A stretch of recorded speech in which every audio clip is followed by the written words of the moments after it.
I was happy to be there at the time of the beginning of olive oil production. This was just when olives and these Italian varieties were first being planted in California, and it was such a new and exciting thing. Many places I visited, and there are really many more that I would still love to go and visit. I've always loved having a reason to really care what the weather is doing, and this was also especially true at the Ferry Plaza Farmers Market, where you worry, well, if it's raining, what's that going to do to the strawberries? Not that worry can do much good. But now here we are 30-odd years later, and we see so many big changes. 500 farmers markets around the Bay Area alone, where in the early 80s there was just one or two. California olive oil now exceeding the production of France this year, makes the California Olive Oil Commission very proud. And this will double in the next 4 or 5 years. This super high density planting coming on will actually double California olive oil production, so that's pretty extraordinary. But still, I think we produce still about 1% of the oil, or 1 or 2% of the oil we consume nationally, so how about that for a market opportunity? But there are a few things which I think have not changed very much. And I think a key thing that has not changed very much is this, that small family farmers in California continue to be really deeply undervalued. And my question is, what can we do about this? And who is really needed to help with this? Well, my sense and my experience is that small farmers are doing absolutely everything within their resources themselves. I cannot imagine a more innovative community. There's innovation in every way, in production, innovation in marketing, folks who are doing all the right things, diversifying the marketing, diversifying production. And it's been fun, and I've been really proud to be part of a lot of that growth. But I think at the same time, family farmers are still, their returns are still too marginal. Their financial pressures too great, and their vulnerability to climate change especially is really problematic. I think we need to step outside the box, though, of just looking at the plight or the pluck of family farmers. And I think we need to look a little bit more broadly. I mean, there are those who might say, well, if the family farmer isn't doing well enough, maybe they should not be in the business. Maybe we just need to turn it over to the people who are doing really well. And I think if we know already that it is the larger farms that account for the majority of the $37 billion worth of farm output, most of which is commodity output. But let's leave aside the debate for the moment as to whether agribusiness is more efficient or more economical than small-scale farming, or whether its competitive advantage is structural or whether it's intrinsic. And let's ask the question, is a commodity output all we really want from agriculture? If it is, with that kind of thinking, if it's cheaper to produce garlic in China, or flowers in Colombia, or lamb in New Zealand, well, so be it. And in fact, so has it been. Many of the commodities we've produced in California are now largely produced overseas. Obviously, commodity production is important for many reasons. But we all want, and we expect, and we need other things from agriculture as well. We want culture, and we want community. And I think a shorthand for this is local food systems, and local food sheds. And this is the area where small family farms have a distinct competitive advantage. In some of our conversations about local food, I think that we don't quite well focus on the where of where our food comes from. Yes, we sort of like the conceptual idea, the intellectual idea that it comes from 50 miles or 100 miles. But when we ask, where does our food come from? I feel the connection really needs to be made with the places, really with the wheres. So I want to introduce a concept that Sage and our colleagues have been working on for a while that I think begins to get at some of these place-based characteristics of agriculture and of medium to small-scale agriculture in particular. And this is a concept called new ruralism. So we're defining new ruralism as the preservation and enhancement of the rural areas within metropolitan regions as places that are indispensable to the economic, environmental, and cultural vitality of these regions and the cities within them.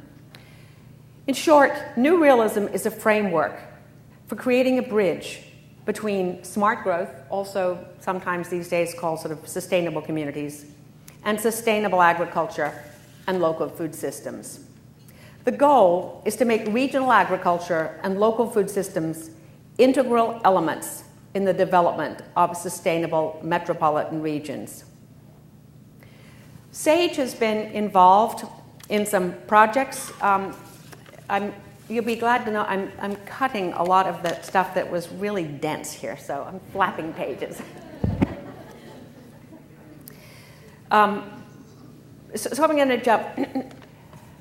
I think many of us in the room are aware, and probably many of you are involved in some of the regional planning efforts carried on by councils of government and metropolitan planning organizations in developing regional land use and transportation plans, comprehensive integrated plans, sometimes called blueprints in the Bay Area. This is called the Focus, kind of the Focus project. And the goal of these planning and implementation processes is to create sustainable communities for metro regions as a whole and for the municipalities in which they're comprised. Livability and equity are the basic drivers of these integrated planning processes. And increasingly, the key driver is climate change and the need to reduce greenhouse gases. Excuse me.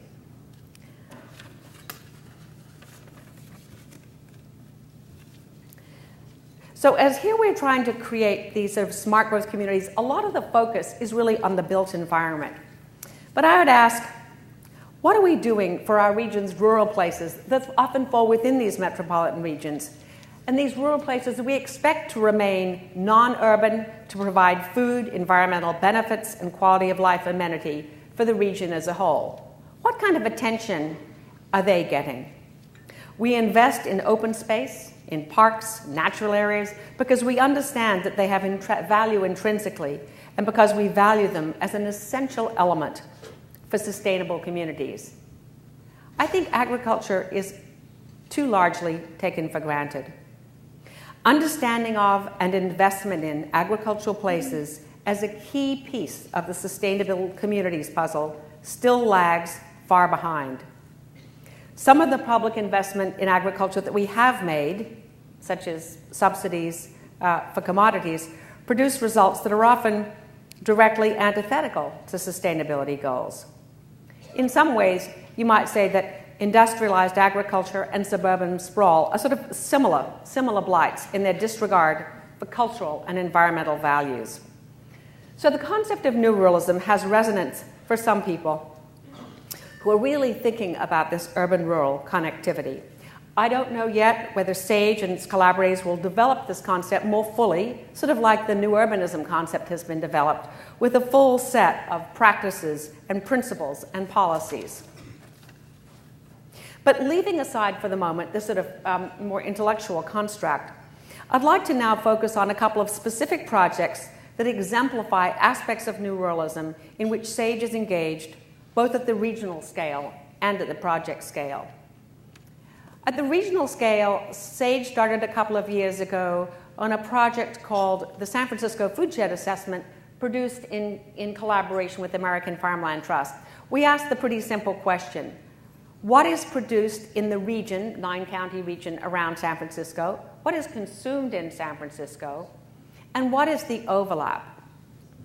And to what extent could this region really feed San Francisco? So, of course, we found that it could feed San Francisco many times over, but there was a tremendous lack of transparency in people really understanding whether the food in their plate was local or whether it was really where it came from. And I think that was one of the key findings. A couple of years ago, following that, we actually worked with another really extraordinary project up in the Sacramento region called the Rural Urban Connection Strategy. And we similarly produced for them a local market assessment to look at what was being consumed in the greater Sacramento region and what was being produced. And they were sort of shocked to see how much food was really coming into the region. And they looked at this as a real opportunity to increase viability for local farmers by trying to increase the local market. You know, as we were looking at these statistics, it's sort of interesting. It's kind of hard, really, to come by what are people eating in a city. The only statistics we have are usually national, or national, maybe biased towards the West. But this is where you find figures like the average Californian eats 90 pounds of pork per person per year, but in California, we produce maybe half a pound of pork per person per year. So clearly there are opportunities, probably both to produce more pork and maybe to eat less pork too. So recently, in the last year or so, AFT and SAGE and Greenbelt Alliance worked on a kind of a follow-up. Well, actually, in between, there was something called the San Francisco Urban-Rural Roundtable, which brought in a larger group of folks kind of pulling off the San Francisco Food Jet Assessment that, again, sort of took a look at what are the common areas between urban interests and rural interests, and it resulted in a series of recommendations. This was a roundtable convened by Mayor, then at the time, Mayor Newsom, and a couple of these recommendations have been implemented. One was to have what they called a reverse trade mission, which I think Catherine Brandel and others Holly King and others are involved in. And another one was to really do a much more in-depth assessment or an updated assessment of agriculture in the Bay Area. And that's what we have recently completed. It's called the Bay Area Agricultural Sustainability Project. And here again, this gave another update to reports which have been done over the years, such as Endangered Harvest, done by Greenbelt Alliance about 20 years ago, 30 years ago, perhaps now. And sort of how are we doing in terms of farmland loss and numbers of farmers and economic viability, and also came up with a series of recommendations and sort of identification of challenges and opportunities. Now, this report is going to be presented actually this next Monday on March the 14th at the ABAG, Association of Bay Area Governments headquarters. There'll be about 100 people there. There's still some room if there are folks here from this area who are interested in coming. But again, it's a convening of urban and rural stakeholders to take a look at this report and see where are we going from here.